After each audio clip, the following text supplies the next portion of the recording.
Merci beaucoup, monsieur le journaliste. Je suis le lieutenant-colonel Alioune Aïssa Mbaye. Je suis le président de l'amicale des inspecteurs et officiers des douanes. Voilà, merci beaucoup. Je pense que cette cérémonie rentre dans le cadre de la journée internationale de la douane qui va se dérouler demain 26 janvier, Inch'Allah. Et l'Organisation mondiale des douanes a donné instruction à tous ses membres, notamment les pays états membres de l'OMD, de prendre pour cette année-ci un thème relatif à la douane dans son rôle au niveau de la société. Et l'amicale des inspecteurs et officiers des douanes n'a pas voulu être en reste par rapport à cette journée internationale de la douane. Nous venons d'une randonnée pédestre de 5 km où nous avons fait une procession avec les populations pour un peu leur imprégner des missions de l'administration des douanes. Mais l'amicale des inspecteurs et officiers des douanes, comme à son habitude, a un volet social, d'entraide déjà entre ses membres, mais également d'entraide au niveau des structures sociales comme le Centre Talibou Dabo, comme l'association des familles et parents des enfants atteints de paralysie cérébrale. Donc c'est ça l'objectif vraiment de la mission. Donc on est venu avec le bureau de l'amicale, notamment composé de ses membres et une partie des membres du comité directeur. Comme je l'ai dit dans mes propos, aujourd'hui on voulait se déplacer l'amicale dans sa globalité. Mais les contraintes de temps ont fait que le bureau s'est déplacé un peu pour procéder à cette remise de dons aux deux structures déjà nommées. Ok, jërëjëf defe naa ne comme ni ma ko waxee ci français at mu nekk le 26 janvier douane àdduna bi yëpp dañuy daje jël benn bis jagleel ko douane mais dañu jàpp ni douane alimentation du budget rek lay def mooy perception des droits et taxes mais weesu nañ foofu ndax administration des douanes dafa am volet social bu am solo léegi nag amicale des inspecteurs officiers des douanes dafa baaxoo at mu nekk ci journée internationale des douanes am ay activités yu ñuy def bi ci jiitu mooy randonnée pédestre bi nga xam ne jóge nañ ci dox 5 kilomètres ànd ko population yi pour saafonteeg ñoom loolu dëppoo ak thème bi nga xam ne mooy thème année bi ñu jógee ci loolu nag ñu ñëw ci centre boo xam ne suñu ay njaboot ñoo fi nekk ñëw ngir jébbal ay dons yoo xam ne membre amical bi ñoo am seen yéene indil ko centre Talibou Dabo indil ko également l'association des familles et parents des enfants atteints de paralysie cérébrale comme ni ma ko waxee sànq xale yi suñu ay doom lañ te ñoom seen bopp tànnuñu ñu judd donc bu ñu juddoo ànd ak laago ñun dañ leen a accompagner nee naa leen kër goo dugg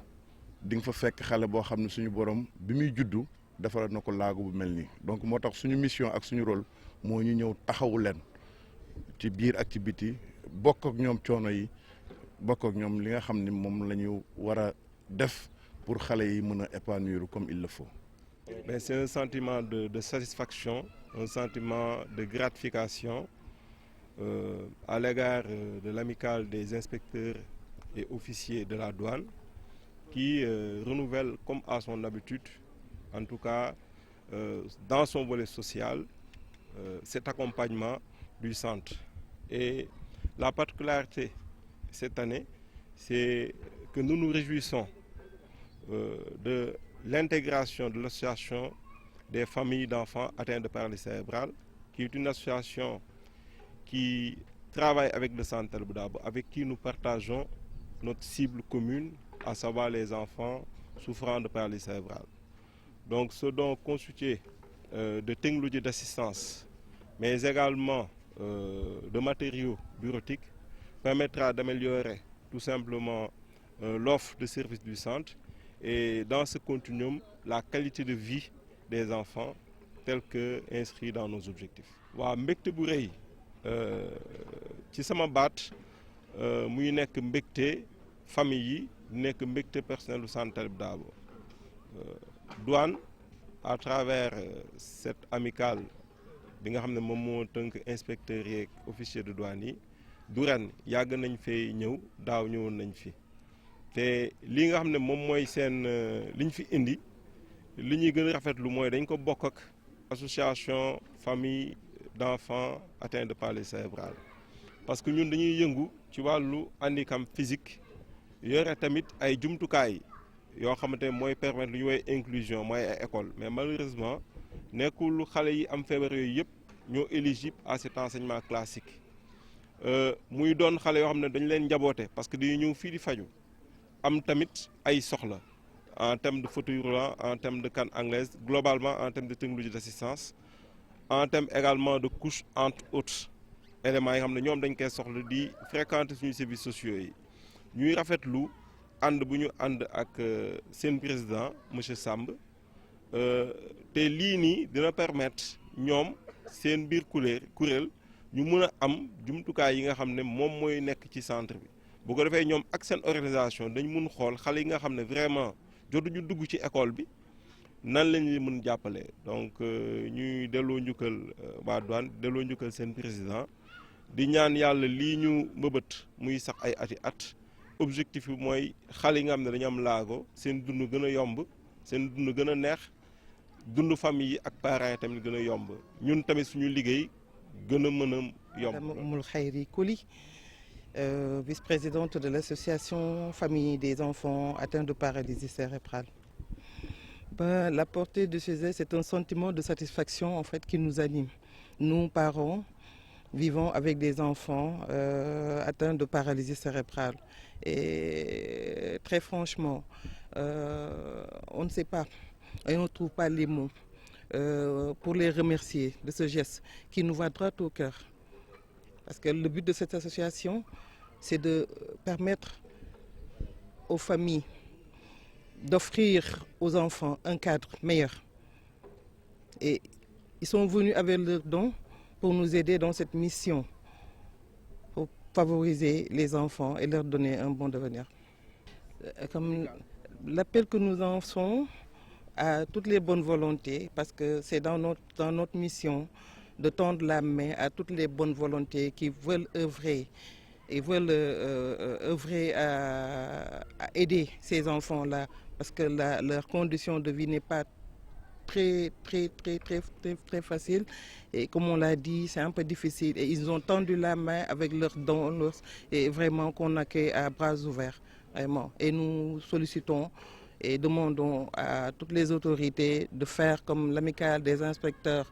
de la douane. Bien vrai que le temps et leur mission, vraiment, ils n'ont pas assez de temps, mais ils ont tenu quand même à participer, vraiment. L'intention vaut mieux que l'action. Oui, franchement, on ne trouve même pas les mots parce que c'est la première fois pour l'association de recevoir un don venant des inspecteurs de la douane. Et vraiment, nous comptons vraiment et nous pensons que cette collaboration sera pérennisée et que vraiment pour un lendemain meilleur des enfants. On ne trouve même pas les mots. Portée ndaje bi vraiment ñun dañ koy rafetlu bu baax a baax parce que ñoom dañoo ñëw au moment où ñun ñu nga toll soxla ci ñoom ñu ñëw fekk ñu ci suñu soxla boobu ñoo jàppale ñu si donc duñu def lu dul di leen ci remercier vraiment li ñuy def rëy na loolu ci ñun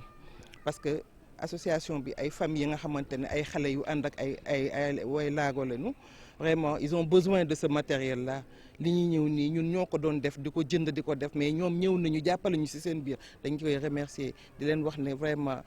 xamu leen sax li ngeen def ci ñun waaye yàlla xam na ko. waaw modèle la parce que association bi du ma ne benn la benn la ci biir association parce que y en a d'autres encore y en a d'autres qui œuvrent pour ça mais dama ne comme ni ñu ko jëlee ànd kook ñoom war na mën a pousser d'autres bonnes volontés à faire pareil comme ñoom lu nu am xeebuñu yéemuñu lu waaye ñëw mën koo dimbalee ces familles là ñu ñëw jàppalee ñu ko on les tend la main ouverte ñu jàpp si ñu ngi liggéey. Rawane Samb, président de l'AFPC, Association des familles d'enfants atteints de paralysie cérébrale. Ce don vient à point parce que nos enfants, nous avons des besoins constants en termes de couches, de céréales, d'alimentation. Aujourd'hui, nous venons de recevoir un don de l'amicale de l'OIAD, l'amicale des inspecteurs et officiers de la douane. Et nous nous réjouissons vraiment de ce don, nous le remercions. Vraiment, en tout cas, Pour nous, c'est un honneur déjà de les recevoir parce que qui connaît la douane savent que c'est pas n'importe quelle structure. Aujourd'hui, ils nous ont ciblés. C'est la deuxième fois qu'ils viennent au niveau du centre et la première fois pour l'association. Et comme l'a si bien dit tout à l'heure le directeur, nous avons une cible commune, donc la cible est la même chose. Nous avons des enfants qui ont des besoins spéciaux, et aujourd'hui, c'est un honneur pour nous.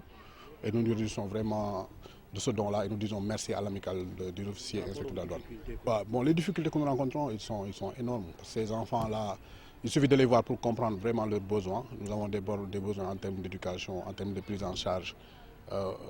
d'inclusion sur le plan éducatif, parce que ces enfants, vraiment, ils ont les aptitudes pour apprendre, mais malheureusement, il n'y a pas assez de structures d'accueil, il n'y a pas assez de spécialistes. Donc vraiment, les difficultés sont là et les défis sont